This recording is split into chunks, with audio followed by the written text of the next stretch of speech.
Television by Roald Dahl. The most important thing we've learned, as far as children are concerned, is never, never, never let them near your television set. Or better still, just don't install the idiotic thing at all. In almost every house we've been, we've watched them gaping at the screen.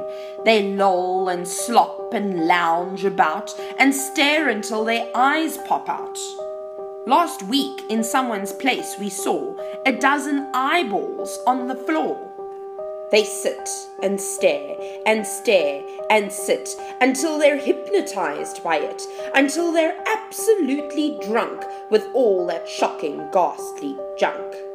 Oh yes, we know it keeps them still. They don't come out the windowsill. They never fight or kick or punch. They leave you free to cook the lunch and wash the dishes in the sink. But did you ever stop to think, to wonder just exactly what this does to your beloved tot? It rots the sense in the head. It kills imagination dead. It clogs and clutters up the mind. It makes the child so dull and blind he can no longer understand a fantasy, a fairyland. His brain becomes as soft as cheese. His powers of thinking rust and freeze. He cannot think, he only sees.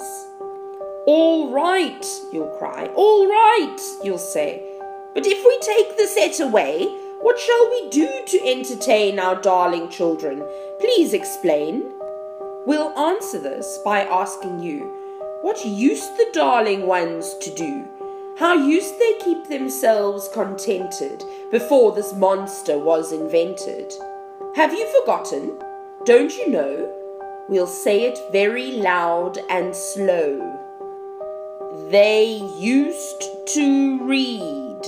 They'd read and read and read and read and then proceed to read some more. Great Scott, gadzooks, one half their lives was reading books. The nursery shelves held books galore, books cluttered up the nursery floor, and in the bedroom, by the bed, more books were waiting to be read. Such wondrous, fine, fantastic tales of dragons, gypsies, queens and whales, and treasure isles and distant shores, where smugglers rowed with muffled oars, and pirates wearing purple pants, and sailing ships, and elephants, and cannibals crouching round the pot, stirring away at something hot. It smells so good, what can it be? Good gracious, it's Penelope! The younger ones had Beatrix Potter, with Mr. Toad, the dirty rotter, and Squirrel Nutkin, Pigling Bland, and Mrs. Tiggywinkle, and just how the camel got his hump, and how the monkey lost his rump, and Mr. Toad, and bless my soul, there's Mr. Rat and Mr. Mole. Oh, books, what books they used to know, those children living long ago. So please, oh please, we beg, we pray, go throw your TV set away. And in its place, you can install a lovely bookshelf on the wall. Then fill its shelves with lots of books, ignoring all the dirty looks, the screams and yells, the bites and kicks, and children hitting you with sticks.